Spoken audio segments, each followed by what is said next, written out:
Hindi pa tapos ang buwelta ng Malacanang sa umano'y suhulan na isiniwalat ng mga nagpakilalang dating bagman. Si former Congressman Mike Defensor naman ang pinuntirya ng palasyo dahil may masama daw itong motibo. Ang detalye sa agenda report ni Ivy Reyes. Maanghang ang sagot ng Malacanang sa mga paratang ng dating mamabatas na si Mike Defensor matapos nitong sabihing may susunod pang batch na mga marinong magbubulat-lat ng kanilang nalalaman kaugnay ng umano'y male-maletang kickbackan para sa kaso ni former President Rodrigo Duterte sa ICC. Mike Defensor, the known Wonder Boy. Marami sa kanyang talumpati ang naghihikayat sa ating mga kababayan natanggalin sa pwesto ang ating Pangulo.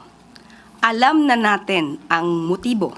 Meron tayong impormasyon na isang tao sa administrasyon dati ni GMA na isang operator na ang trabaho lamang ay to muddle the issues. Pag ang taong ito ay kasama sa isang issue, something is fishy. Hindi na pinalawig pa ni Palace Press Officer Undersecretary Claire Castro kung sino ang tinutukoy niyang operator sa panahon ni former President Gloria Macapagal Arroyo. Pero malaki ang papel ni Defensor sa administrasyon ni GMA. Nagsilbing cabinet member si Defensor at namuno sa Housing at Environment Departments hanggang sa umakyat ito bilang Presidential Chief of Staff ni Arroyo. Noong 2006, inilabas ni Arroyo ang Administrative Order No. 138 kung saan kasama sa trabaho ni Defensor ang pagiging presidential advocate na dapat protektahan ang presidente mula sa mga puwersang naisiraan ang administrasyon. May role din noon si Defensor bilang isang presidential communicator, kabilang ang responsibilidad na gumawa ng desirable public face o image ng presidente.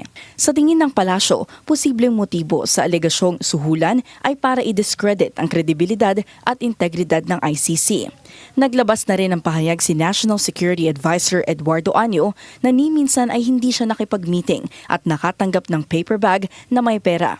Hindi raw ito ito-tolerate ng NSC at titingnan nila kung ang umano'y revelasyon ng kampo ni na Defensor ay parte ng destabilization efforts laban sa gobyerno. Kasama kasi ang pangalan ni Año sa umano'y townhouse meeting kasama si resigned Congressman Zaldico, former House Speaker Martin Romualdez at ML Party List Representative Laila de Lima. Para sa agenda, Ivy Reyes, Billionaire News Channel.